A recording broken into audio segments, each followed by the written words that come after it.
Good morning to the governors, to representatives of governments in the region, to my colleagues. I'm very sorry that I can't be with you today. I think that this meeting is one of the most important that we've had with the Asian Development Bank in the context of the global financial crisis, and indeed in the context of economies of the future.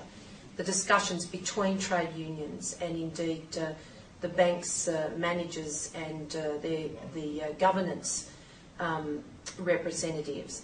These are very, very important discussions as we seek to rebuild a better and more sustainable future.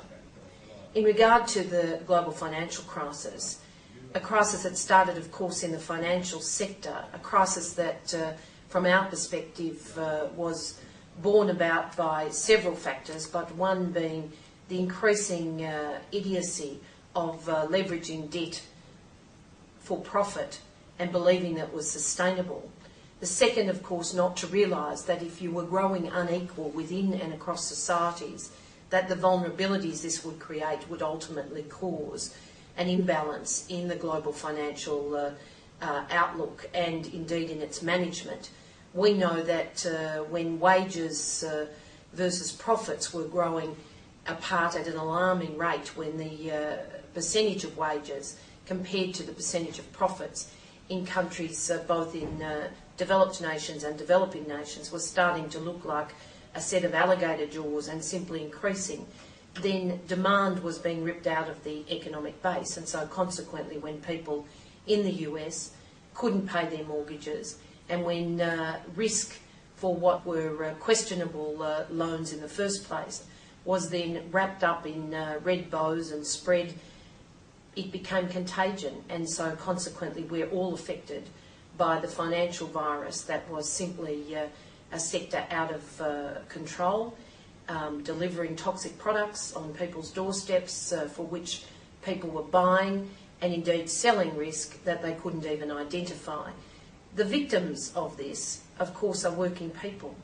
They're the people in abject poverty, and in our region we know that unemployment is growing at an alarming rate.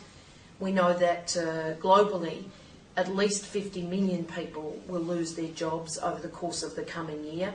That could well prove to be conservative, and the bulk of those people may well be in our region.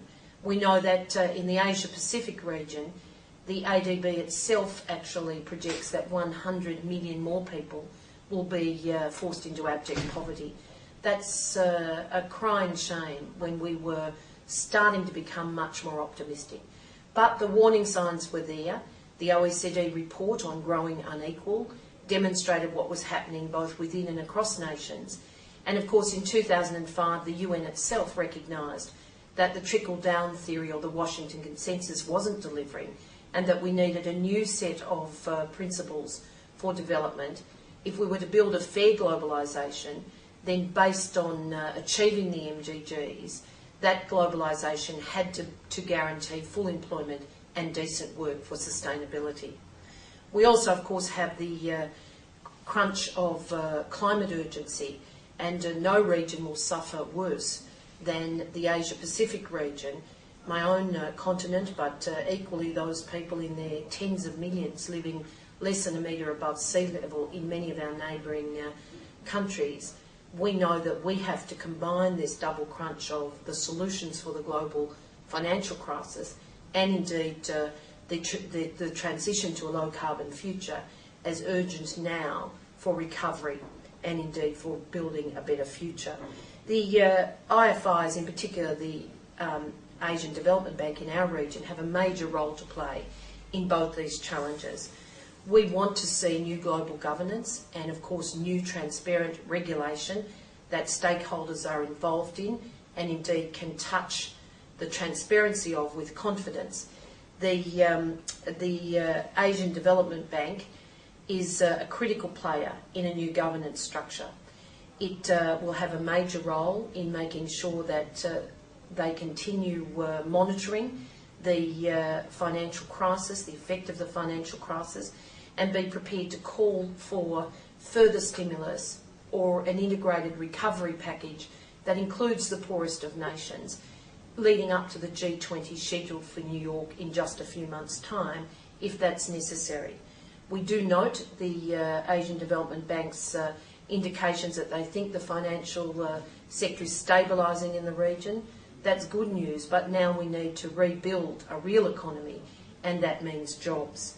So, working with the ILO, we hope that the IMF and the regional development banks will actually put a lot of their experience into helping us, helping the business community in our region and indeed across the world develop that Global Jobs Pact, the report back to the G20 from the ILO, from the IMF, from indeed the OECD and other institutions will be very important if we're to get some of these measures right and to give hope to working people around the nation. I would particularly emphasise just a couple of points.